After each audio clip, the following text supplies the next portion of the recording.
Welcome back, ladies and gentlemen, to the Whatnauts review show, where each week we have a different story to talk about. We cover all sorts of mediums and genres, all sorts of things, so there is bound to be something that you guys will like or can check out.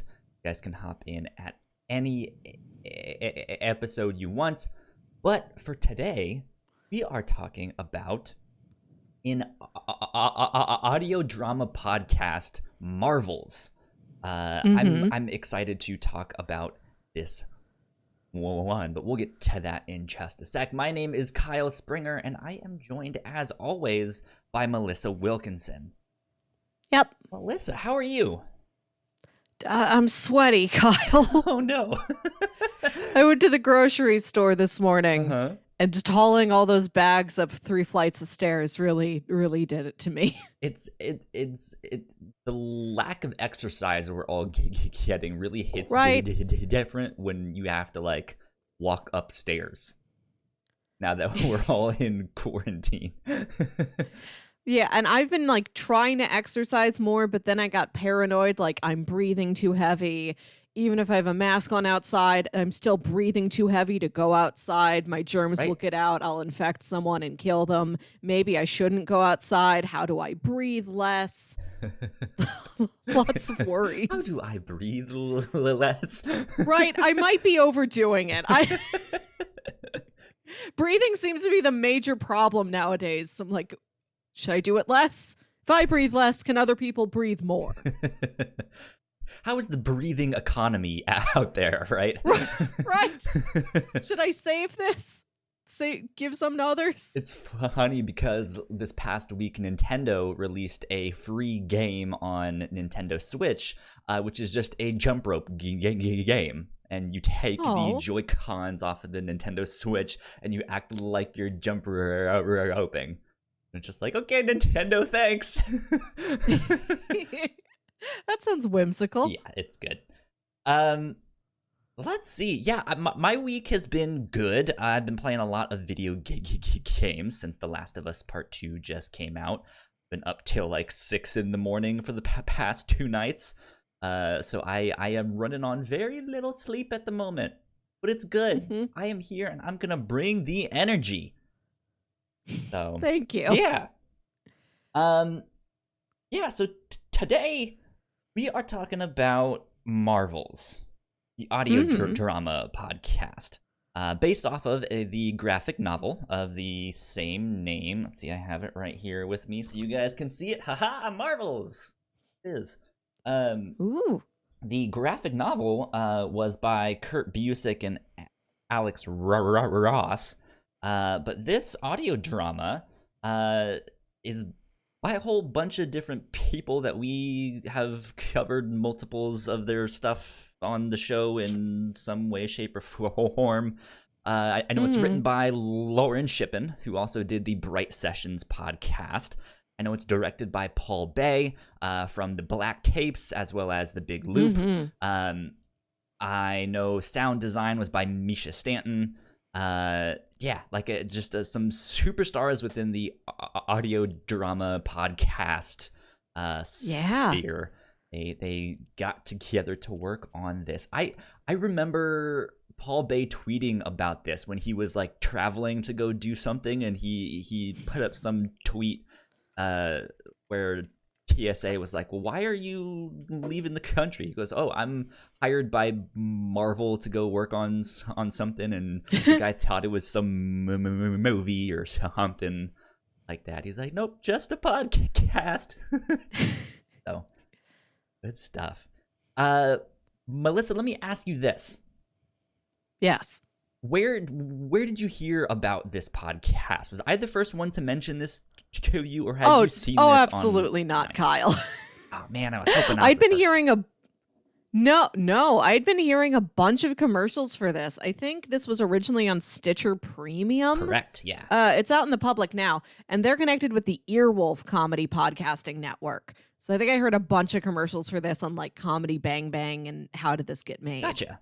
Okay. Yeah. That makes sense. Yeah, I remember when this first came out. Yeah, it was on Stitcher Premium. And it was, I'm going to say a couple weeks ago, I think I saw Misha tweet that it was all out. It was like finally out free to the public. You guys can go listen to this on Apple Podcasts or Google Play or wherever you get your podcasts. And I was like, oh, sweet. I'll have to finally check it out.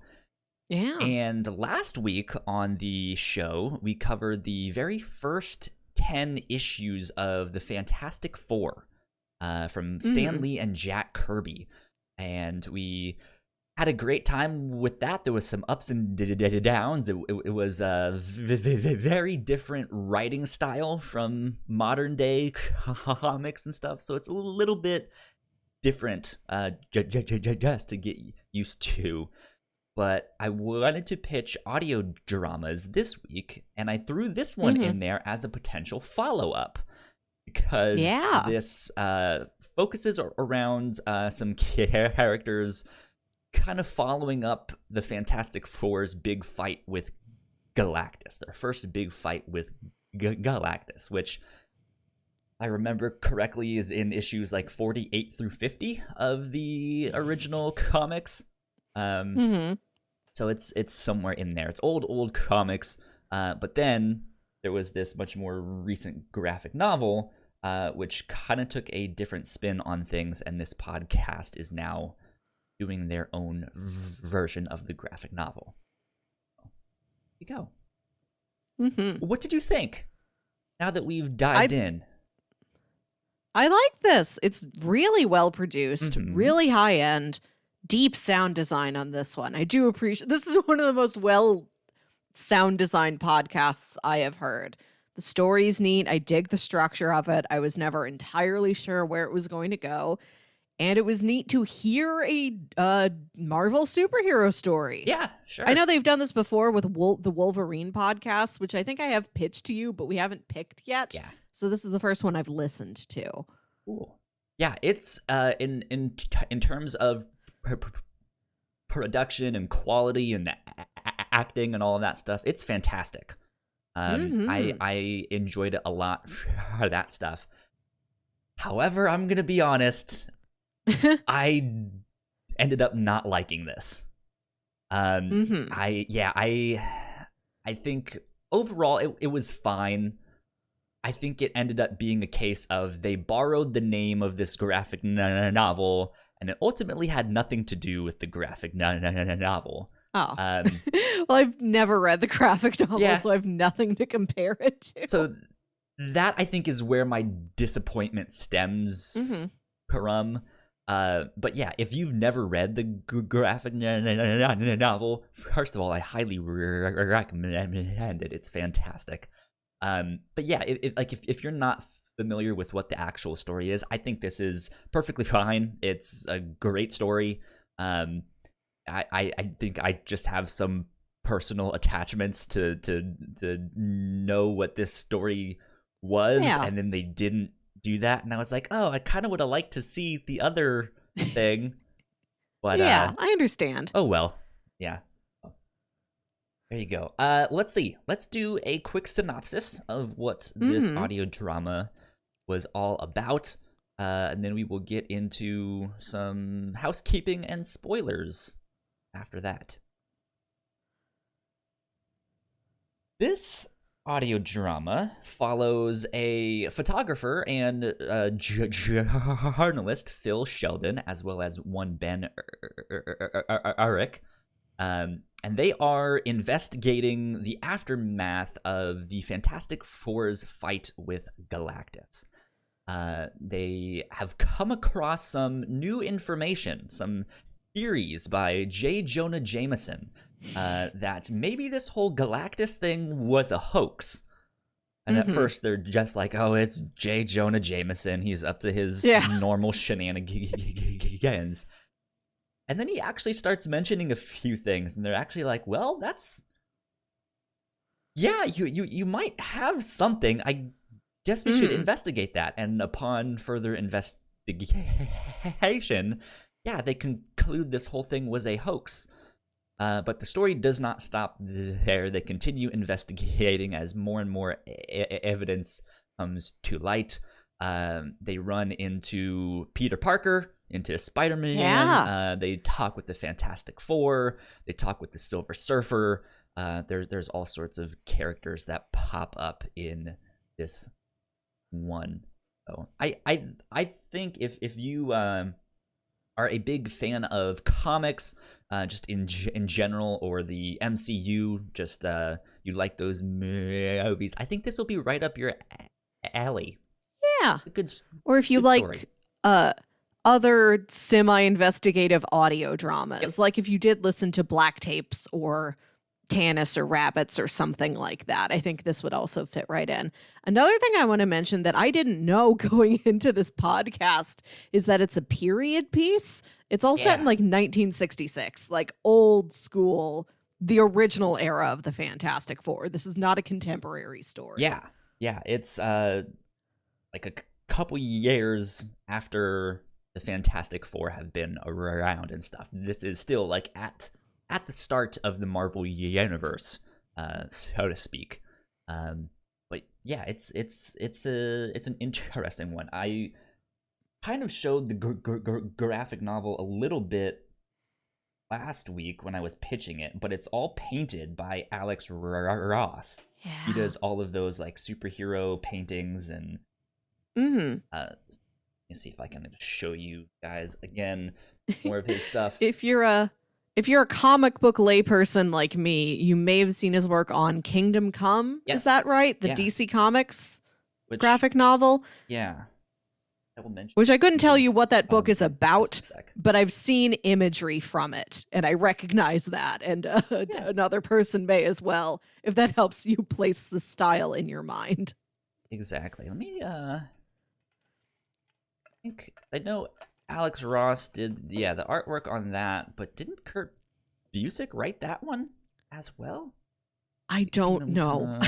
Comic. I just said all I remember from it are what some pictures look like. I should know that. No, it's Mark Waid. I should have known. Okay. Have we covered anything else by Kurt Busiek, or have I just heard the commercial for this audio drama so many times that his name has ingrained into my head as something familiar? I don't know if you and I have done anything that Kurt Busiek did.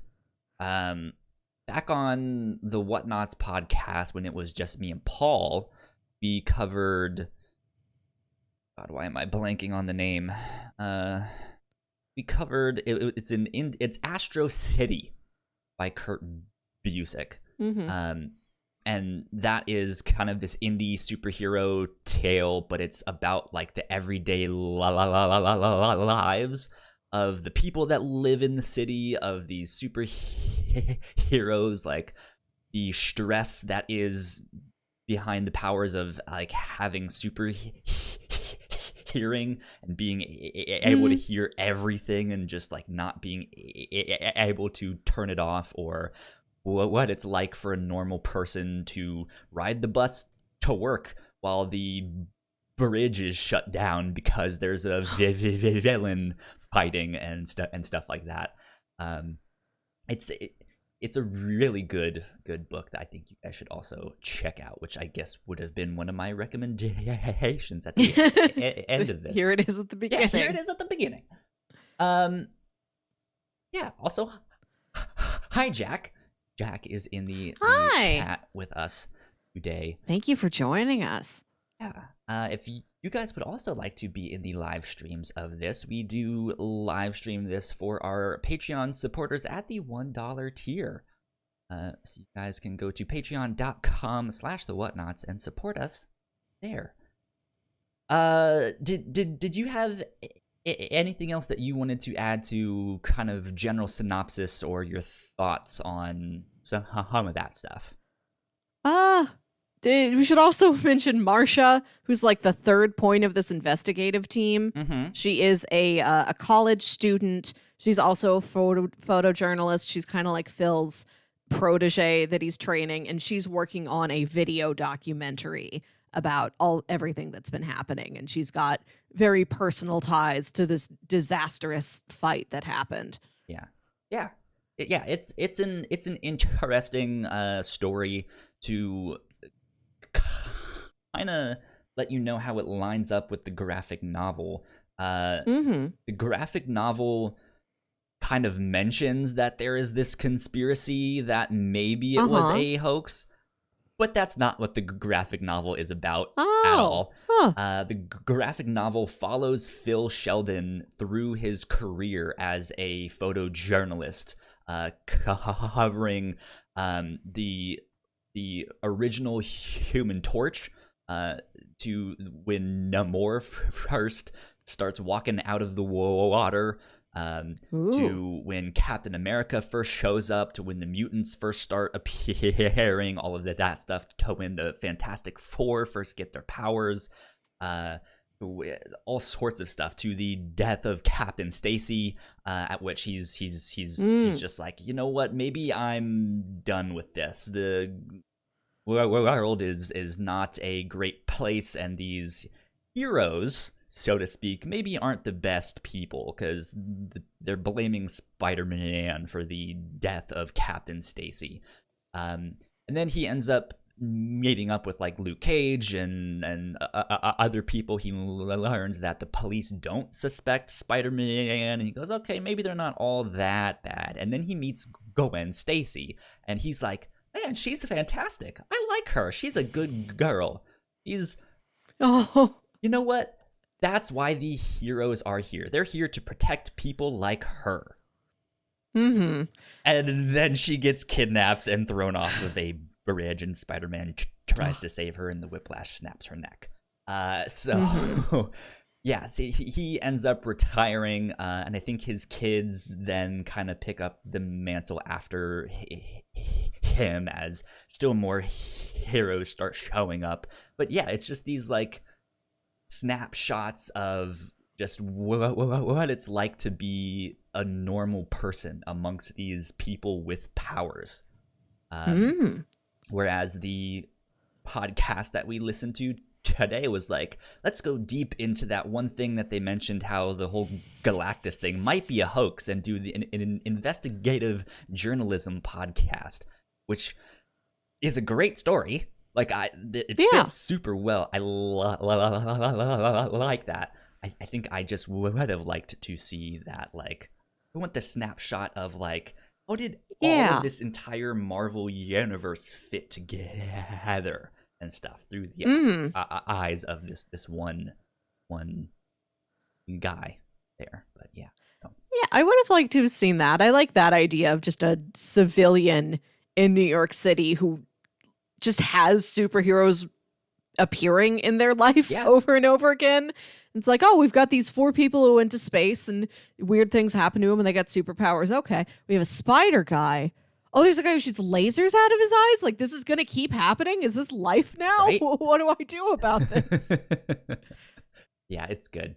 But yeah, I mean, I still enjoyed the podcast and stuff. But yeah, like I said, just those personal attachments.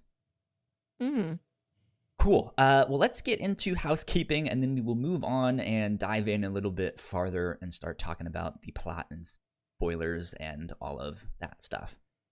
So if you guys did not know, ladies and gentlemen, we have multiple podcasts here at the Whatnauts. In fact, Melissa and I just recorded our 100th episode of the Whatnauts Captain's Log, which is our weekly off-topic show where we just hang out, talk about our lives and what we're doing, what we're watching, funny stories, reminiscing on past times, playing games, talking about the future, all sorts of stuff.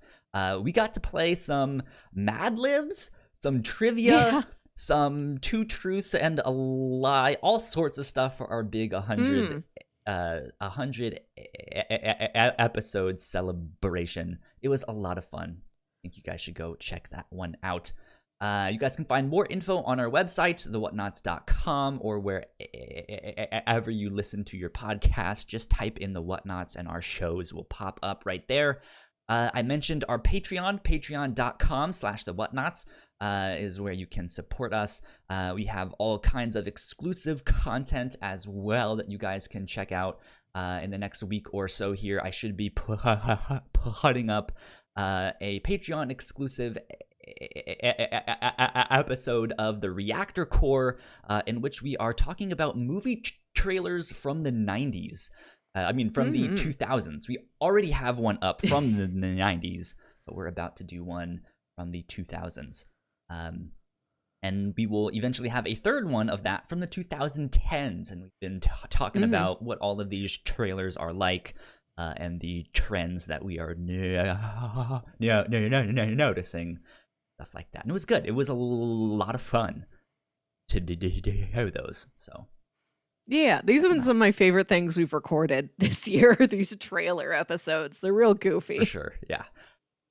Last but not least, we would like to give a big shout out to our Patreon supporters at the $5 tier. So thank you, Sam, for helping us out, for keeping the mics on, keeping this podcast rolling. We appreciate it a lot. Thank you.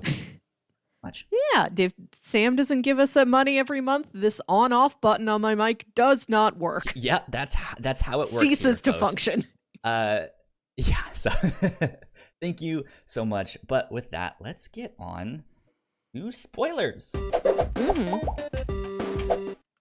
There we go. Spoiler alert. We are in spoiler territory. Let's start breaking everything down. Melissa, so the one thing you mentioned was that this is a period piece. This takes place in the 1960s, I think around 67. Okay. Is when they dated this, I think. Does that, I want to stop and ask you, does that make a big difference in terms of Marvel canon history? Like, was there a bunch of stuff that happened in like Marvel Comics history where it's like, oh no, this is 67, and you can tell because of these things? Well, so that's one thing that the graphic novel does really, really well, is all of these Marvel comics are kind of just getting their start all around the same time in the early to mid 60s.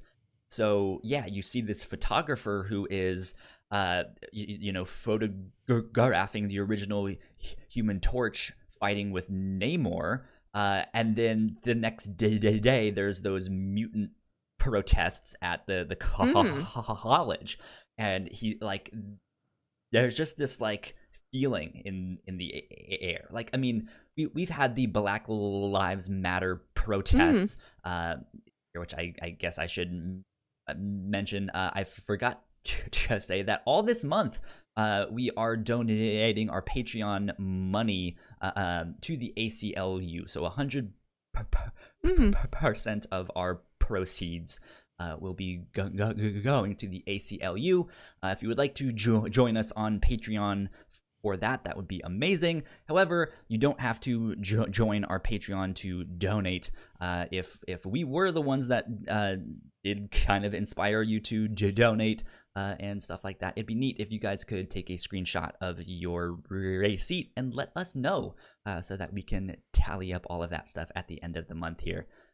But yeah, so it's neat because you see all of these things happening at once, and there's this real like palpable, just like, it's something is happening, something is changing. And I think we felt something similar with that when all of these protests started happening. I'm sure other people have experienced it at different times. I remember like 9/11, like there was just something different about what was going on, for better or for worse, right? There was just like, this is strange. Things are changing. And I think at that time in Marvel Comics, that's kind of what was happening. You have the Fantastic Four doing their thing. Spider-Man is doing their thing. We know the X-Men are just getting started. And it's all happening at the same time. And you didn't need to read all of those comics to understand what was happening, but you did start to see them cross over every once in a while, and you could kind of start to line things up of just like, okay, this happened first, then that thing, and then that.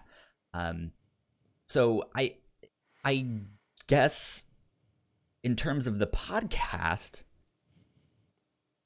I I don't know if it's super important that it took place in the 60s. Mm-hmm. They could have said it in any time period, but I think they just went with the time period of, hey, this is when Marvel Comics was getting started. Let's head it back then. And it works out fantastically. However, I did notice that I thought, despite it being set in the 60s, it's pretty timeless. I feel like it reminded me a lot of Batman the Animated Series in that sense. I can see that. Yeah. It's a wonder we don't hear more period piece podcasts, because it seems much easier to do than a period piece movie or TV show. Like, you don't have to source any antique visuals. Cars or costumes or props, or like, no, a woman's hair would be styled this way. Like, everybody, you just match the lingo, maybe work on some background music a little bit, and that does a lot of the work. Well, yeah. There you go. Yeah, throw in some more swells. You've made it a period piece. Exactly. What's that one scene? There's a scene in the podcast where I think it's Peter Parker that says a certain word. I forget the word he uses, but he's like, they're, I don't know, flabbergasted. He says some stupid word, and they're just like, what are you talking about? He's like, my aunt says it all the time. Right, yeah, and then he says something even older, yeah. Yeah. Yeah, it's good. So, okay, let's dive into the plot a little bit then. Set in the 1960s, I think 1967, like we mentioned, the skies open up with rocks and fire. Seems like it's the apocalypse, the end of days. And all of a sudden, this like humanoid silver person on a surfboard comes flying out of the sky, and he's like, "Get ready to get eaten, y'all!" And shortly after him, Galactus shows up, and he is this giant creature. He is a destroyer, devourer. That's a weird word to say. One who devours. Yeah. And he's planning on chowing down on planet Earth. Him and his big purple hat. Yeah. I want a big purple hat like that. Yeah. So he shows up and he's like, I'm going to eat your entire planet. And the Fantastic Four are like, not if we have anything to say about it. And they fight him off and they beat him. And we kind of get some street level stuff of what's going on. We see people panicking. We see people looting and rioting. We see people being hurt and going to the hospitals and stuff like that. And Phil and Ben Urich, I keep wanting to say Phil Urich, because he is a character too. That's Ben's son. And if I'm not mistaken, he ends up turning into one of the hobgoblins. Whoa. Yeah. So there's multiple hobgoblins? There is, yeah. Hobbs Goblin? Hobbs Goblin himself. Hobbs and Goblin, a new film in the Fast and Furious legacy. Exactly. So they're on the street helping people, trying to figure out what's going on. And yeah, they notice this giant machine that is on top of the Baxter building, and stuff like that there. And eventually the Fantastic Four beat Galactus, and things kind of slow down, and they're like, okay, how do we clean up? How do we rebuild? What do we do? Like, what's next? And of course, for these reporters, it's reporting on the story and what actually happened. And I think they're trying at first to do the more like human aspect of like what it's like to be a normal person in the midst of all of this stuff. And at the same time, I know Phil is also, he's like, I have this idea for a coffee table book. Marvel. It's going to be pictures of all these superheroes and stuff. And then this happens. Yeah. which I'll save that for down the road. We'll get to that. We'll get to that in a bit. I'll circle back around to that coffee table book. I wish more superhero stories were also about coffee table books. Right? Wouldn't that be great? But so yeah, then J. Jonah Jameson comes in. He's like, "No, it's a hoax. It's all fake news." And they're just like, "Okay, Jonah, you crazy person." And they're like, "Well, wait a minute. He's actually saying some things that kind of make sense." And then they're like, "Yeah, actually, maybe he is. There are some things that oddly don't make sense or oddly line up." And so they start investigating that way. In terms of all of that stuff, how did you like this podcast as a investigative journalism show? Was the mystery of this whole conspiracy, is it real? Is it not? How did that draw you in, or did it? I will say that initially I was hoping this podcast would be more about the battle, more during the battle. Mm-hmm. The battle's the first episode. And I think in the second episode, some of the stuff from Phil's perspective, then you hear Ben's perspective of it. So it's really just 2 episodes spent on the battle, and then it's all aftermath. And I'm really wanted more of the battle. I was kind of hoping the whole thing would be mostly battle. Yeah. Not that it's all action scenes, but that it is the disaster and immediate fallout of that for the citizens of New York City. It is reporters running around. It is people trying to build shelters and oh, your apartment building was knocked down. Come inside, come with me. I'm going to watch over you. Mm-hmm. Good Samaritans, people watching out for each other, people trying to figure out how they can help. Well, gee, I can't, light my body on fire, but is there anything I can do to stop Galactus? I got my BB gun. I wanted to see a lot more of that. So I was hoping for more battle, but that's okay. I do appreciate the hoax aspect of the story. That's something I haven't seen in a lot of superhero stories before. Right. The closest thing I've seen to it is Spider-Man Far From Home, where it turns out the whole thing is a hoax at the end, but nobody's thinking that before it happens. Right. I like this turn on it, that there was a legitimate battle, but because the superheroes involved are such super scientists, people are looking at it saying, you could have rigged that whole thing up. You could have made that happen. We've seen plenty of constructed threats in superhero stories. That's how Watchmen ends. Right. Ozymandias makes a giant, he kidnaps a bunch of movie special effects people and makes them build a giant alien that he's going to make humankind believe came down from space to unite humankind. Yeah. Stuff like this has happened.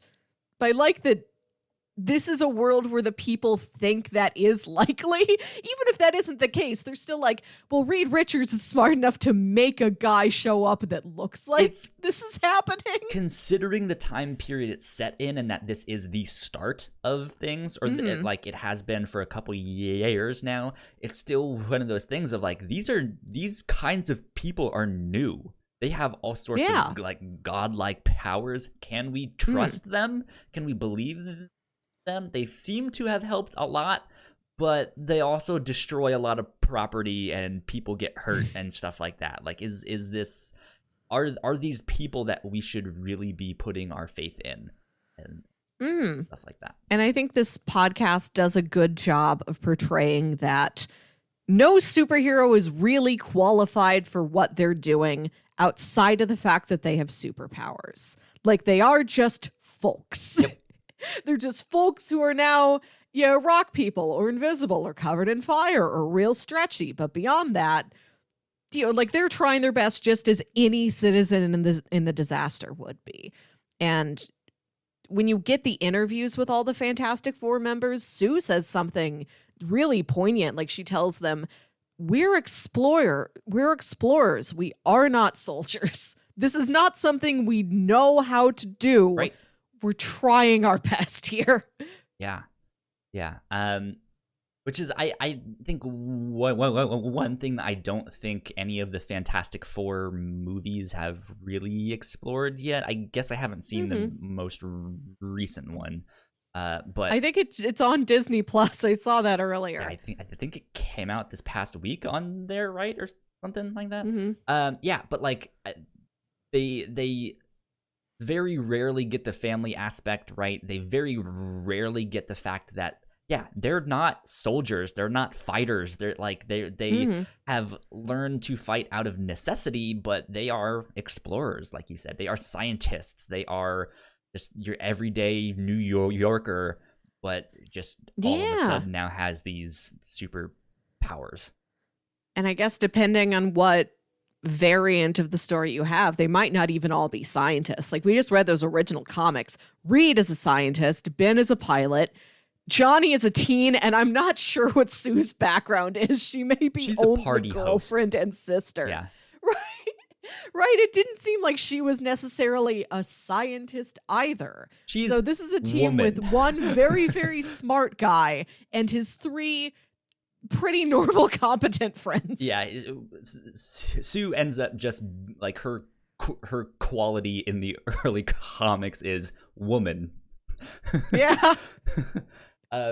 So yeah, like I think when I read what this one was more about, that it was focusing more on the aftermath of the fight with Galactus. I thought it was, gonna be that investigative journalism, but focus on kind of piecing together what happened in this fight based off of accounts from someone who was in their bodega when it happened, versus someone who had to evacuate their apartment.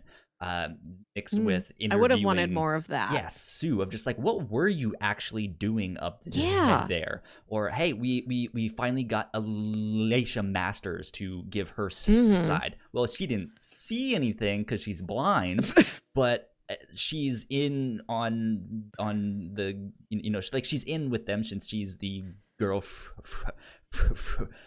of Ben Grimm, so maybe she has some insight of what they were up to and stuff like that. Like, I think I was expecting more of that stuff rather than I think I want to use the word cinematic, which is absolutely a compliment. Like, I think that they did a fantastic job, again, no pun intended, but I think I don't know, like, I feel like I had my expectations set lower and they exceeded them in a really cool way, or just how the story was set up and stuff, and how they went about it. I expected it to be a lot smaller scope. That makes sense. Yeah, I would have loved a lot more of these little man on the street interviews and hearing these personal perspectives. Like you said, like, I had to close my bodega, I had to help get my elderly neighbors out of our apartment building. Maybe I took in people from another apartment building. My kid was out at school that day. I had to run to the school because I needed to, like, bring them home myself. We get a little bit of that with that old woman who Ben and Phil are helping. And I like that she came back. Like I said, we've got, like, Phil's side of things and then Ben's side of things. And Ben, like, Phil runs off. He's like, I need to be with my family right now. And Ben's like, I'm going to carry this old woman to the hospital. I think she still needs our help. She's pretty shaky. And then it's his travels with her across the city. And they get her to the hospital and she doesn't make it. And he's like, I heard this woman's story. She survived the Holocaust, and a piece of street debris is what took her out. Like, this isn't right. Like, I think it would have been really neat to kind of have this Rashomon effect of, especially with this conspiracy of, we don't know exactly what happened, and what we thought happened might not have. So to get one person saying, it happened like this, I saw it, this happened and this happened, and then someone else is like, no, that's not what happened at all, I was there, this happened and then this, not that thing, it was this one thing. And then them kind of having to piece together, okay, what did actually happen, who's right here, I think would have been neat, and I think it also would have been neat. Like you said, we didn't get much fighting, which is I think is also one of my biggest disappointments with this. Which I kind of understand it. Fights are maybe not the most audio drama friendly thing. Yeah. 'Cause fights are mainly visual. But I think you can do it, and I think that's especially what comics excels at. And I having these big conversations during the fight scene. And I know Lauren Shippen is a fantastic writer and does some phenomenal character work. I feel like she'd 100% be capable of making more fight scenes work out like that. And I think it would have been one last thing. I think it would have been neat to see these everyday people trying to explain it, and we get like the scene trail off, and it goes to their version of the fight scene and what they thought happened. And then it comes back, and they're like, and that's what happened. I swear to God. I know, doing a big battle like this in an audio drama format would be really challenging, but I am kind of intrigued to hear what they would do with that challenge. Like, how would they portray in audio Sue is invisible now? Yeah. How do you make a woman sound invisible? How do you make Reed sound stretchy? Misha, if you're listening to this, let us know. How do you make a person sound like they're invisible? Amazing. We want to know. Yeah. Or just like, again, with what we were given, the whole idea is we don't know exactly how this fight went down. And we don't really get the fight. I think it's episode like 2 or 3. We get the start of the fight, and then we don't get much of it. And then we come back to that scene, I think in episode like 9 or 10, but it's kind of the same scene. Like, we don't get any more of that fight. And so I was a little disappointed in that, because I was expecting Reed to be like, no, here's actually what happened. And he would explain the fight. And like, I was hoping that the finale would be this fight, and it would focus more on the Fantastic Four of how they beat Galactus, what happened in the aftermath with the Fantastic Four, how Reed got in contact with Senator Byrd to then be like, hey, I will take the blame for this if you stop with this anti-mutant rhetoric and stuff like that. Like, we don't get that side of the story. I mean, he explains that that's what happened, but like, we don't, from like the start of the fight to when that happens, we don't get that. I did like that twist in the end. I would have, like, I agree with you. I would have liked to have seen the political machinations that were apparently happening behind the scenes, although I understand that it's like, we can't show you that because that's supposed to be the twist at the end. That was something I'd also not gotten from a superhero story before, is I am going to use my superhero might, not in a literal sense, like my actual superpowers, but the fact that I am like a pillar of this community, and that's got some sort of social pull to it. I have clout to myself. What can I do with this? I like that Reed was like, I will take the fall for this. Yeah. I will be the city's new villain, pretty much, if you do this social, political thing for me. Like, this is so valuable to me. I am out as a superhero. I will end my career as a superhero if this is what it takes to get this done. Yeah. Is that a character from the stories, the Senator Byrd? I didn't know if that was a name I was supposed to recognize. Yeah, that is. I think. Oh. Let's see. Well, he's not. Let's see, Senator Byrd. Nope. Harrington Byrd. Here we go. This is from Marvel.fandom.com. Harrington Bird was a U.S. senator who was skeptical of Tony Stark's accumulation of government contracts.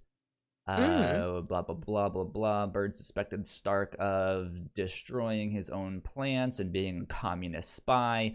You also know Senator Bird from the MCU. He is the same one in Iron Man 2 who is very not trusting of Tony Stark. Oh, is this Gary Shandling? Yeah, it's basically that character. Oh, I didn't remember his name from the movies. Okay. Yeah, and he's the one that pins the congressional medal on Stark, and then in Winter Soldier, he's the one that hugs Agent Sitwell and is like, "Hail Hydra." Okay. Yeah, that's basically the same character, if I'm not mistaken. All right. Is Charlie Martinez a pre-existing comics canon character? That one I don't know. Let's see. I really liked her. She was a lot of fun. And this is a story it's an investigative drama. It's about a lot of these tense socio-political issues. This is a very well done show. Is. She's got to be in something because she was so fun. Like, this show was not, it was well done, but it was not fun to listen to, I would say. But Charlie comes in and she brings a lot of, she's not a goofy character, but she's a teen. She's this teen genius. So she's just more lighthearted than the rest of the cast. And she brings a lot of levity that I think the story really needed. Yeah, it looks like she's an original character, I think, for the podcast. She's not even in the Marvel's graphic novel? Again, this is not something that they hyper fixated on something in the podcast and expanded on that. Well, Lauren Shippen, you gotta start writing some Marvel comics because I want the expanded Charlie Martinez adventures. Yeah, she was fun. I do agree with you there. I think she was the most fun character. I'm wondering if it was just a conscious decision to be like, there's really no women in this podcast. Like, we don't really get to see much of Sue. We get one interview with her, but again, like, she is... Well, you may see nothing of Sue, depending on if she has her powers turned on. No pun intended. I didn't even think of that. But yeah, like she is... she has this, like, godlike status still. Like, she is not a normal person anymore. So we don't get to see much of her. And then we get Marcia, I believe was her name. And like, she's the Marcia? one. Yeah, yes. Marcia. Okay, I do not remember anybody pronouncing that Marcia. I'm terrible with names. At least I was close. Marcia. Yeah, we get her, and she's kind of the only woman in the show until we do also hear from Alicia, and there is that old woman that they're helping during the battle that I mentioned earlier. You're right. There's these peripheral women, but there's only one female protagonist, and so having Charlie for a couple episodes does kind of bolster the cast. Yeah, I would like more of her. Which I guess we are in spoilers. It sounds like there's going to be a season 2. Ooh. I don't necessarily know what that's gonna be. We did get a post credits or like a mid credits scene on episode 10, in which it sounded like Senator Bird was some kind of gooey thing. Right, the Senator Kelly thing from the X-Men movie. Yeah, that's exactly what I thought of. Or like, is somehow this Venom somehow? This could be like the start of... glop of some kind. Yeah, we have yet to see. Some mysterious goo of some kind. Yeah. So yeah, we'll see. I am wondering, especially since they did have Senator Bird heavily into the anti-mutant rhetoric, it would make sense if they just mixed his character with Senator Kelly, I believe his name was, right? Yeah. And yeah, they just do that story, and season 2 focuses more on the X-Men and stuff like that. Yeah, we know there are mutants out here in the world. Mutants as a concept are talked about very much, but I don't think, except for, is it Freddie was Marsha's fiance's I name? think so. Except for him, we don't get any other specific mutants. And I was waiting to see if, like, Storm is in this, Cyclops is in this, Kitty Pryde is in this, but we didn't get any specific characters that you recognize. So there is one scene that is kind of from the graphic novel. I believe it's Phil. Phil Sheldon is recounting a memory of his when he ended up taking place in a protest and was in a riot. And he ended up grabbing a brick. It's not necessarily something he wanted to do, but it just happened. And he ended up throwing it at some mutants and stuff like that, and then one of the mutants stepped forward to hold the other mutants back and be like, they're not worth it. And in the graphic novel, I believe that is Cyclops. That is the one that steps up. And I think in the audio drama podcast, they mentioned that he shot a laser from his eye. Right. Yeah. I forgot about that because it was a flashback scene. You're right. There is a specific mutant in the story besides Marsha's fiance. So the first class of X-Men would have been there, but it would have been something that I don't know if they had really announced to the world yet. Or if they did, they just didn't cover it in this podcast. And maybe they continue in this time period and be like, okay, while all of that was happening, here's what was happening with the mutants. Stuff like that. So that could be neat. The mutants and the protest side of the story, it's very important. It adds a lot of social weight to the story, but I don't know if I narratively needed it because the stuff they introduced at the beginning was honestly enough to sustain an entire podcast for me. Yeah. Like, I could have had just the fight with Galactus and, like, the fallout with the Fantastic Four, and that would have been plenty of story for me to enjoy. That was also a weird one for me because I thought, since we didn't get the superhero fight as the season finale, instead we got speeches, which I thought was lackluster, even though they were good speeches. I did kind of appreciate that at the end of all of this, it's words that really helps heal the city. It's words that get them closer to solving their problems.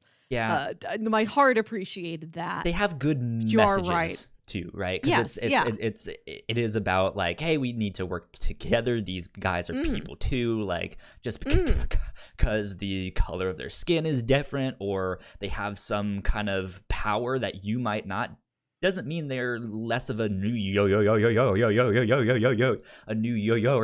right? Like, yeah, they can still buy a hot dog from your stand. Hot dogs for everyone. They can still wait for the Hulk like everyone else who's writing these Fantastic Four comics. Who is the Hulk? Watch out for the Hulk. Exactly. So yeah, I appreciate those messages, but I felt like while the mutant side of that story was good and it was fine, it was background noise for me. And then to have the like finale moment be a speech about that stuff, I was just like, this seems a little off to me. Like this kind of came out of nowhere. Like, why didn't you like if Marsha's speech was going to be like the emotional season finale, like this is it, man, I really think they should have focused more on the X-Men side of the story. Like, I don't need the Galactus story. Like, the Galactus stuff almost seems like a distraction to what they wanted the finale to be. Yeah. And Yeah, or the other way around. Like the conspiracy of is this real or not is a great concept, and I think to have the truth finally come out is fantastic. But Reed gets Kanye'd, right? He gets Taylor Swifted. Yes. And she's like, all right, I'm gonna let you finish, but and which is also funny because a member of the Wu-Tang Clan also plays Ben Yarrick, and the fact that Kanye did that to Taylor Swift was not the first time that happened in an award show. In fact, ODB from the Wu-Tang Clan did that back in the 90s. They thought Wu-Tang was gonna win Best Rap Album that year. I don't think they did. They gave it to P. Diddy, and I think a few members of Wu-Tang rushed the stage and was like, "We'll let you finish, but Wu-Tang is for the children." So also kind of a funny connection that there's an actor from them here, but like he gets interrupted and the spotlight is taken away from him, and so it's just like, well, so should I have been paying attention more to the mutant stuff? It seemed like it was just a side story. Like it's sort of choice. Yeah, it's window dressing of the setting and like background character motivation for Marcia, for Phil a little bit. I liked all the stuff that was in this story, but I do wonder if some of it could have been split off into like another season. Yeah. So that other things could take up a little bit more space. Like we could have really focused on the battle with Galactus and the Silver Surfer and the hoax, and that's all something. Yeah. And then the mutant rights and the protests and Marcia's fiance dying is like another season on its own. Yeah. Like there's so much that the Marvel's graphic novel covers that they could have done what they did in here, where they just hyperfixate and expand and do all of that stuff, and they can potentially continue this show for seasons, following Phil's career. And like I'm wondering if it was one of those things that like it was a, hey, we'll see how season 1 does, and if it's doing well, we'll give you a season 2. And so maybe it was like, 3/4 of the way into season 2, they were like, all right, cool, we're doing season 2. And that's when they were like, okay, I guess that means we kind of need to pivot the season finale so that Marcia has a little bit more of a spotlight, and maybe we get this like mid-credit scene with Senator Byrd, and he's a giant puddle of pudding or something, Behold the fearsome origin of the Pudding Man. Yeah. I enjoyed it, and again, the production is fantastic. The acting's great in this. I really enjoyed Cliff Method Man Smith. Yeah, he has a lovely voice. He's a fantastic actor. I believe he's in the Luke Cage TV show too. But yeah, they do some acting every now and then. What I wanted to ask you next is, did you have a favorite scene? You mentioned your favorite character. Did you have a favorite scene? I love I think this happens twice, where they go to Charlie's apartment and they have to like get through her mom to get to Charlie. Who's speaking Spanish. Charlie's like, Mom. Yeah. And Bill is like, hola, me lamo, Phil. Like, I just like that. What is it like to be the mom of a teen genius? Like, was it to be a mom already? Like, okay, your friends are coming to the door. Who are these friends? Let me talk to them before I let them in. They nailed that Why experience. Why are they showing up though. at this hour? The like Hispanic mom with the kid who is a teenager who is bilingual. and yeah, they like speak Spanish at home, but then she speaks English, you know, and it's just like I think they nailed that. It like that like New York Spanish thing there. I don't know this firsthand, but it did feel believable. I've seen it in movies.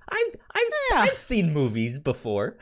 I've seen movies, but I like that it's that normal mom thing of trying to like filter through all these random friends you don't know that are showing up to talk to your teen. But some of them are like, "Hi, we are adult reporters here to see your daughter because she's a genius," and she builds all this, and the mom has to deal with all these inventions around the house. Blowing stuff up. Yeah. I would watch an entire Martinez family sitcom. Yeah, that would be fantastic. Good. Yeah, I liked those scenes a lot. I think for me, it was the scene when we finally got the full interview with Reed. Yeah, that scene was that whole, because it's basically the entire episode. I think it's episode 7. And yeah, that one is fascinating because that is Reed basically confessing to everything. I don't know about you. I think it was Ethan Peck who played Mr. Fantastic, if I'm not mistaken.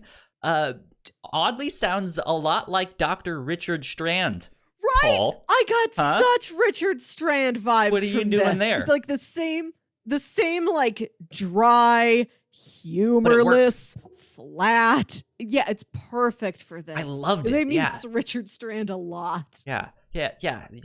Who do we send supernatural tapes to when the supernatural thing is Dr. Richard Strand himself? Huh? Yeah. Riddle me that, Paul. But yeah, like I think that one is fine because it's so well written. Lauren did a fantastic job with that, and they never spell anything out clearly. Reed does this thing. Well, I'll answer that with another question, and well, actually, what I think you mean is this and that thing. So that means, why did I do this? Let's have you figure it out, you know? And they never say things explicitly. He's just like, it was I, your new local villain, Dr. Reed Richards. Dr. Incorrigible. Yeah. Yeah, like it felt classy. It felt tense. There were believable pauses in the deliveries of these lines as Ben and Phil are wrestling with now what they think happened. And I was just like, this is great. This is phenomenal. More of that, please. And in fact, if you want more of that, go check out the Bright Sessions. From Lauren Shippen, because she does some fantastic character work. She does. She's got a great voice. I love how her characters ask smart questions of each other. But they're just and so it's human. all about a journey. Right, yeah. The like backbone of this story, or at least what they did with the audio drama version of this story.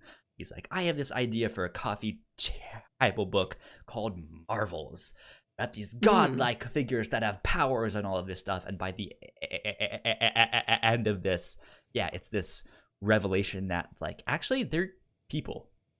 Like, they're not these godlike figures. They don't know more than you and me, even if they are geniuses.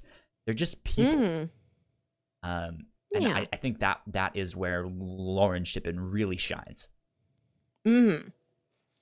I have a question for you. This is kind of a wrapping things up question. Shoot, so if you have any other points, introduce them now. So I did want to talk a little bit about Phil Sheldon. I think he's a pretty cool character. I like that he has an... Go ahead. I like that he has an eye patch. Does he have an eye patch? Because there were times that he mentioned like having one eye, or what. Because that's what he doesn't mention eyes plural. He mentions eyes singular. So I thought initially like, oh, he's got an eye patch. What an interesting character trait to add into an audio drama where you can't see it. You just have to hear that he has an eye patch. But then I second guessed myself and I'm like, wait, is he speaking metaphorically? Like he has two eyes, but when he's talking about a singular eye, he's talking about the lens of his camera? I think he does have an eye patch, actually. Oh, it was literal. Okay. Yeah. I did not pick up on that. Yeah. Good old patchy McOne-Eye. I thought it was an interesting add-on. Something we don't need, but it's so fun window dressing to have around. Publisher calls Galactus hoax. Editorial by J. Jonah Jameson. Blah, blah, blah, blah. Yeah. So you mentioned the book Kingdom Come. Yeah. Bill Sheldon also makes a cameo in Kingdom Come. Oh. So wow. One Phil Sheldon is in both Marvel and DC Comics. On top of that, we read a book earlier on an episode of the review show. I don't remember off the top of my head what episode this is. Let's see if I can find it here. But he makes a cameo in Spider-Man Blue. Oh. Episode 44 of the Whatnauts review show. This podcast that you're listening to right now. He's mentioned in Peter's first scene in the Daily Bugle in Spider-Man Blue, and then J. Jonah Jameson requests Sheldon to cover the photo op of Harry Osborn in the hospital. He is reminded that Phil is covering the Tony Stark trial, which also probably involves Senator Byrd, since we know that Senator Byrd does not like him. So, Jack says maybe he looks like Mike Wazowski or a minion. Bill Sheldon, Mike Wazowski. Yeah, he doesn't have an eye patch. He is just a Cyclops. One-eyed, one-horn, flying purple people eater. This is a society that does not like mutants, but is cool with literal Cyclops. Right? Yeah. Yeah. So he's in a number of things. He's mentioned in another comic called Marvel's X. He makes an appearance in the Superhero Squad show, a cartoon. And yeah, he's in this podcast here. Neat. Something else. What a journeyman. Was there anything else? Anything else? Yeah, I think for the most part that was my main things. I loved the acting. The sound design was fantastic. Yeah. I could, in that one scene with Reed in that interview, when I didn't realize it at first, but when you hear Reed offering them drinks, you don't hear footsteps for him to go up and get those drinks. Oh, because he's stretching to go get them. You can hear his clothes move, and I was just like, amazing, good job, Misha, so good. So good. Yeah, it just quality top notch. I hope they do more with this.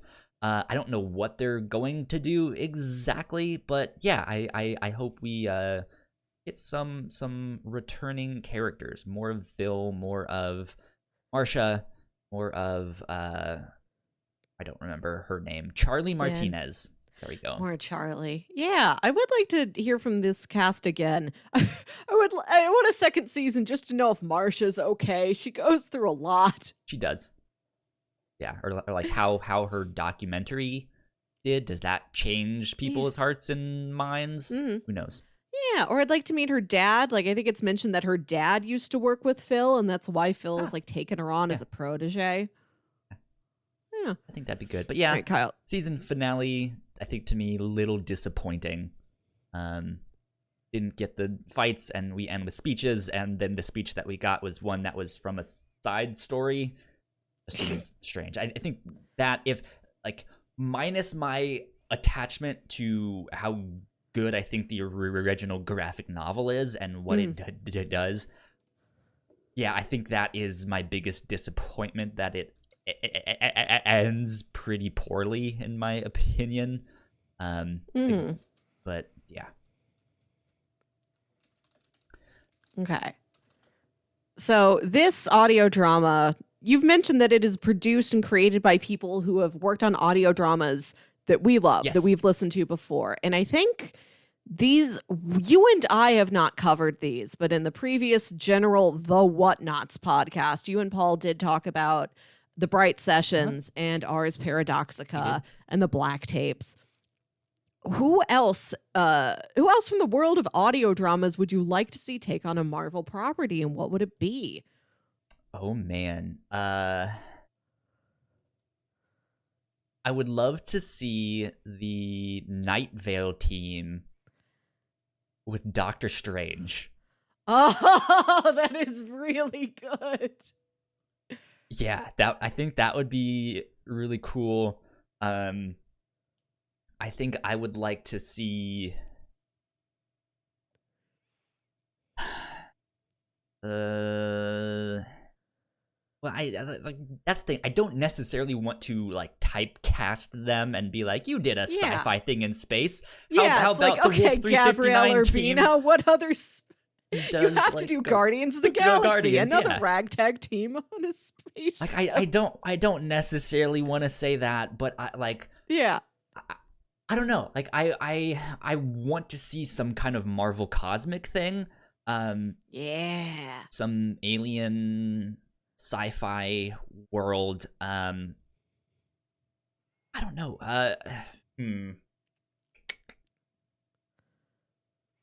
I was thinking back to the first audio drama that you and I covered together, which is an obscure little thing called The Fearsome Morning. Yeah. Very silly.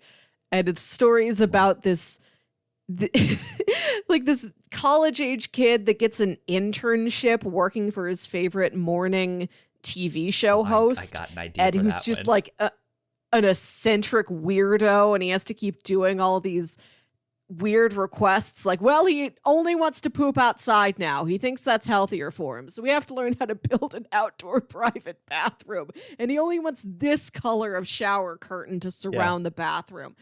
I'd love to see like what it's like to work for Tony Stark under that perspective. Like just a series of weird requests. Just like, all right, get me this. I need to buy this painting. Make me a smoothie made out of this weird specific fruit that I ate on one vacation to one island. Yeah. Can you get me that, please? Thank you.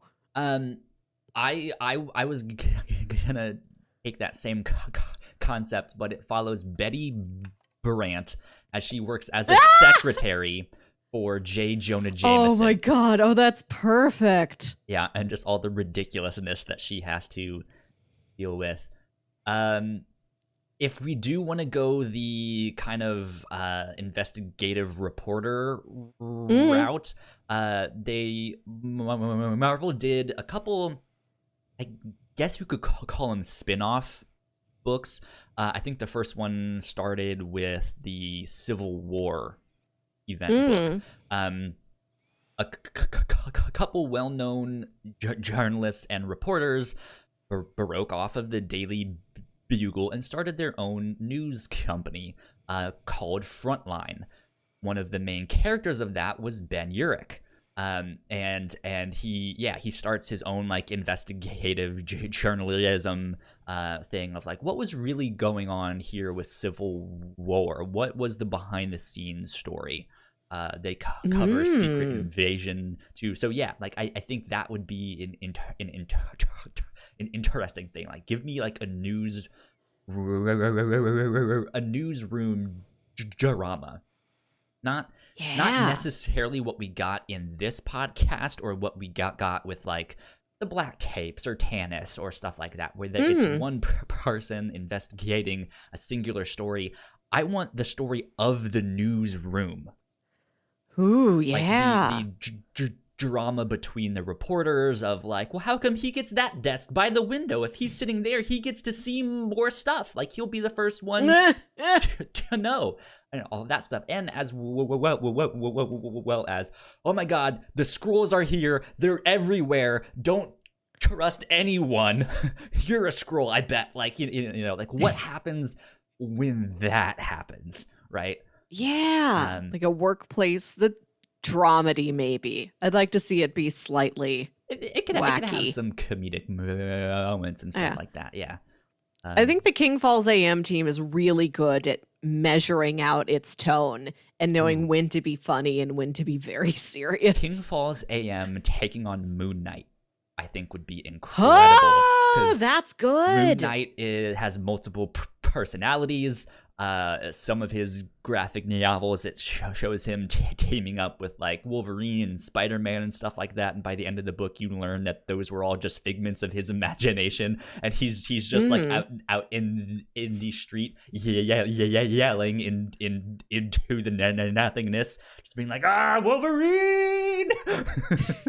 Like, I think that would be really funny, but at the same time, like, have like a horror / haunting vibe of just like, what is really going on with this guy? He's strange, you know? Yeah. That'd be good. I could do that. Good I also stuff. thought about Hadron Gospel Hour, how you could use that format for like an Uatu the Watcher show. Yeah, good. We've mentioned a lot of Marvel characters. I would like to. Yeah. There's a smaller audio drama that I remember called Rex Riveter, I believe was the name of it. They did it was a like crime noir pulpy, like, you know, investigative. So there I was, right, and then this dame walked in. Like, it's that type of stuff. I would like to see them do a take on The Question from DC Comics. Just like, like hardcore crime noir, but at the same time, him getting into all of these conspiracy theories and just ridiculous ones. Like, those metal tips on the ends of your shoelaces. I know what they're really for. they're just like, okay. Just like, watch out for those. It's like, all right, whatever, weirdo. I think that would be fantastic. So, good stuff. Kyle, do you have any other recommendations for this? If you dug Marvels, what else might you enjoy? Yeah, well, check out the graphic novel, of course. Check out Astro City.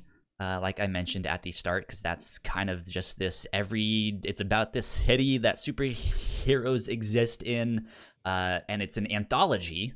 And so every issue is different. It covers a different character or a different, you know, normal person, whether they live in a haunted house or they're like a low tier superhero trying to keep their identity safe and they're just really bad at it.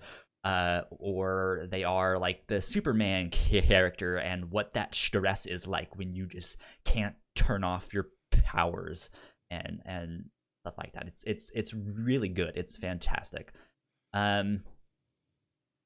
What else would I recommend that is just like I want to recommend if I have the first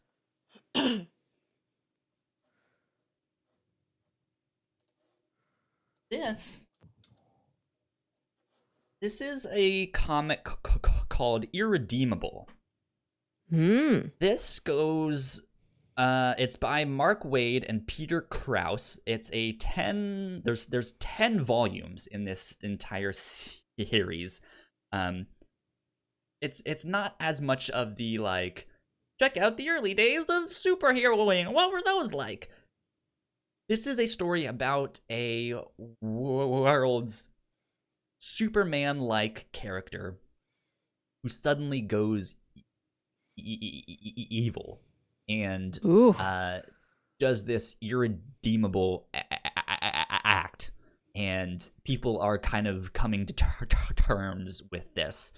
Meanwhile, other superheroes are trying to investigate of like what really happened here. Like why would he just do this all of a sudden? Like he seemed fine.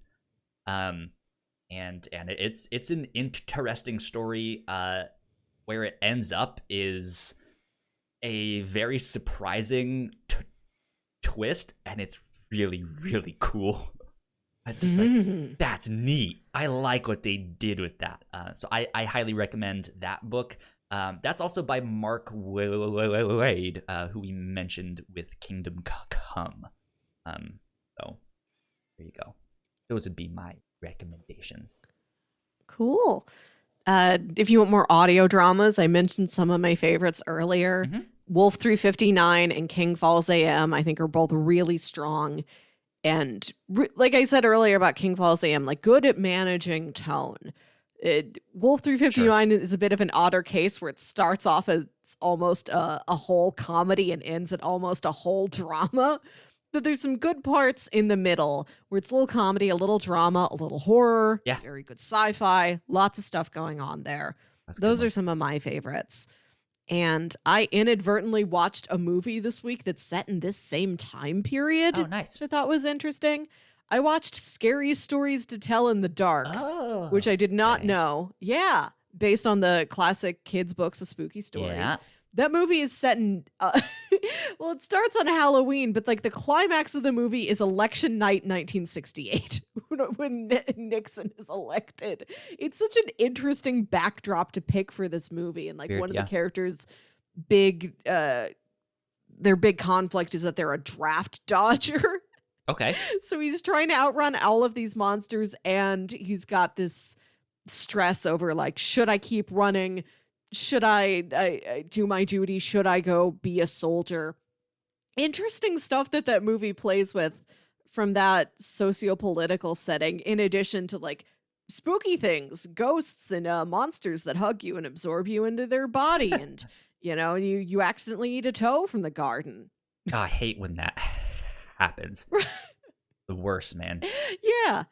Check out Scary Stories to Tell in the Dark. Like the narrative itself isn't anything super original in terms of teen horror movies, but it's really well executed, very moody, atmospheric, looks good, and it's got this neat setting that they picked for it. Yeah. Cool. Good stuff. I think that's all of my recommendations for this stuff. Yeah. Good stuff. So next week, for those of you guys who have been following along, we are watching season 3 of Mr. Robot. Yes. We have been covering Mr. Robot for the past couple months, and once a month we follow a bigger story from season to season or volume to volume to its completion, or at least to everything that is out currently. This stuff, and most recently, like I mentioned, we've been covering Mr. Robot, which is a fun one. So season 3 is up next. If you guys want to catch up, seasons 1 and 2 are both on Amazon Prime, as well as season 3, and we already have episodes up for those. Yeah. But Melissa, so that's what we'll... Were you ready to pitch for the following week after that, or did you want to wait till next week? No, I've got pitches now for what we will be covering in 2 weeks after we check in with Mr. Robot. So I just have 3 TV shows I found on the front page of Netflix. There you go. I didn't go too far this week. Doing hard work there. Pitch number 1. Doing real hard work there. Lots of elbow grease. Yeah. I had to go to 3 different categories on their main menu to find so many. Right. Pitch number 1. This is a show I've actually been wanting to pitch for a while, and I think it just got added to Netflix, so they decided to promote it for whatever reason. I'm like, good. Thanks for reminding me of this. This is the TV show Hannibal. This is created by Brian Fuller, whose work we've covered before. In our first year, we talked about American Gods. Last year, we talked about Pushing Daisies. And I thought it might be neat if he's got such a storied TV career, if we pick another one of his shows, a very different one of his shows, and talk about this and sort of think about how it compares to the other two. Sure. So season 1 is 13 episodes. This is, of course, based on Hannibal Lecter, famous cannibal. The pitch, the description for this is gifted criminal profiler Will Graham has a unique way of thinking that allows him to empathize with anyone, including psychopaths. But while helping the FBI pursue a particularly complicated serial killer, he decides he could use some help and enlists the brilliant psychiatrist Hannibal Lecter. The two form a partnership, and it seems there is no villain they can't catch together, but Lecter harbors a dark secret. Gee, I wonder what this is. His own brilliant mind has gone to the dark side, and he has more in common with the criminals they hunt than Will could possibly imagine. I watched this season before, and I think I got a little bit into season 2 and just sort of fell off of it. This is a really well done show, very cinematic, great to look at. One of the most visually impressive TV series I've seen recently. Okay. And it's got a cool cast. We got Mads Mikkelsen, Hugh Dancy, Lawrence Fishburne, Gina Torres is in it, Gillian Anderson is in it. Nice. Lots of cool folks. Jack in the chat mentions that there seems to be a lot of over between fans of Mr. Robot and Hannibal. It's another reason why I thought this would be a good time to pitch it. I thought this would be a nice show to watch right after the big chunk of Robot. I remember people talking about that one. I've heard really good things, especially for season 1. I don't remember how well the other seasons were received and stuff like that, but I remember people really, really liking season 1 at least. Mm-hmm. Yeah. Pitch number 2. This is a new show. This is a Netflix original. I'm curious to check out Space Force. Space Force. This is a new workplace sitcom. It stars Steve Carell as a general who is tasked with creating the military's new space branch. He's like, you got to get boots on the moon by 2024. And it's just this madcap dash. Like, he doesn't know what he's doing. And he's working with all these scientists and pilots to try and figure out, okay, how do we get to space? Right. I saw some article. I don't know exactly how true it is because I didn't read the whole thing. But, you can always trust the internet. But apparently that show has a chance to take the copyright for Space Force away from the government. Oh. Who knows how true that is, but that'd be kind of interesting if they had the copyright and the government couldn't make a Space Force because of a TV show. What a way to go down. It stars Steve Carell, John Malkovich, and it also has 2 improvisers who I love. Ben Schwartz, you may recognize from Parks and Rec or being the voice of Sonic the Hedgehog, and a woman named Tawny Newsome. I've heard the name. Has been on Comedy Bang. I've heard that name, but I'm not familiar with them. She's been on Comedy Bang Bang a lot, and I love her. They're all really skilled improvisers. Okay. So I'd be excited to see them in a fun space show. And I love any type of story of a business disaster. Okay, sounds good. And this counts. Okay. So we have Hannibal, which is a dark crime drama. We have Space Force, which seems like kind of a goofier workplace comedy. And I thought for the third one, I'd pick something kind of right in the middle, a dramedy, if you will. And I wound up on Lucifer. Ah, okay. Season 1, 13 episodes. I have seen 1 episode of this show. Was it the pilot? It is not. A couple months ago, I was over at my parents' house, and my dad comes in, he turns on the TV, he goes to Netflix, and he goes to season 4, episode 6 of Lucifer. And I'm like, Dad, I didn't know you watched the previous 3 seasons and 5 episodes. And he's like, oh yeah, Lucifer's great. And he plays this episode, and the whole time he's like stopping to pause it for me and like explain to me what's going on. There's a lot to the Yes. show. I enjoyed it. That one random episode I saw that my dad tried to give me backstory for. So that I'd throw this in, we could check out season 1. And this is based on a character partially created by Neil Gaiman, which I didn't know. Apparently he's part of like the Sandman universe. Ooh, So, big legacy. Melissa, I'm going to tell you right now, we're going to do Lucifer season 1. It's perfect timing. I've had that show on my Netflix queue for a long time because, yes, it is based off of a comic. Lucifer is a character in Neil Gaiman's Sandman. They meet and they talk and stuff like that. And then about halfway through the book, Lucifer is like, you know what? I quit. I'm going to go to Earth and just hang out. Yeah. And then I believe there's a Lucifer spin-off comic by Mike Carey, if I'm not mistaken. And I think that's what this show is like loosely based off of just like, hey, let's take this idea of the devil went down to the United States and just having fun.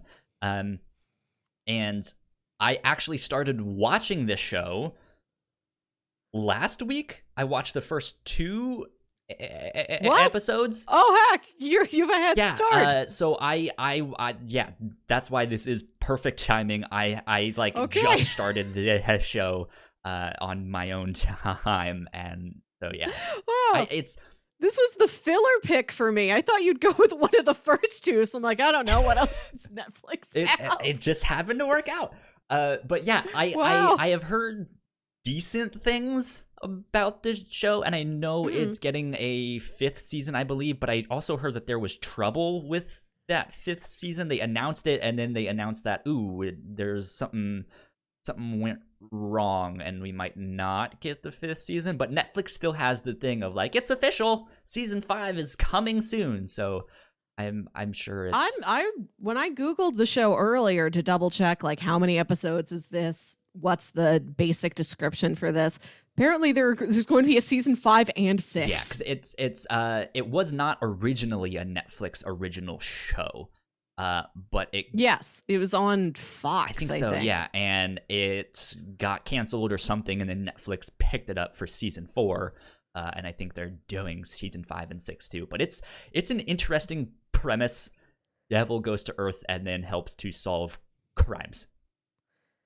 Yeah, and he owns a nightclub. Yeah, like this was a show that I did not know was so popular. I think you're right, maybe season 1 was not the best reviewed, but I guess it like built up steam and like built up this little cult audience, and they're like, Fox canceled it? Who else will take it? We need more Lucifer. The first 2 that I saw was actually surprisingly good. They weren't great, but for a pilot and all of that stuff, I was like, yeah, I can see where this is going. Like, this would be really fantastic. So, Lucifer, season 1, after we cover Mr. Robot, season 3 next week. Yeah. There you go. Exciting stuff. Right, well, good. Interesting, yeah. Not how I expected that round of pitches to go. You're like, oh, dark crime drama? Kyle will pick that right? Well, I guess look forward to this autumn when I'll try Hannibal again, maybe for the Halloween season. Good stuff. Okay, I think that about wraps us up for this week. Melissa, where can the people find you on the internet? I am available on Twitter and Instagram at WilkyWit. That's WILKYWIT. And you can find me at Yo Kyle Springer on Twitter and Instagram. If you guys want to stay up to date with all of our podcasts, we are at the Whatnauts on Twitter.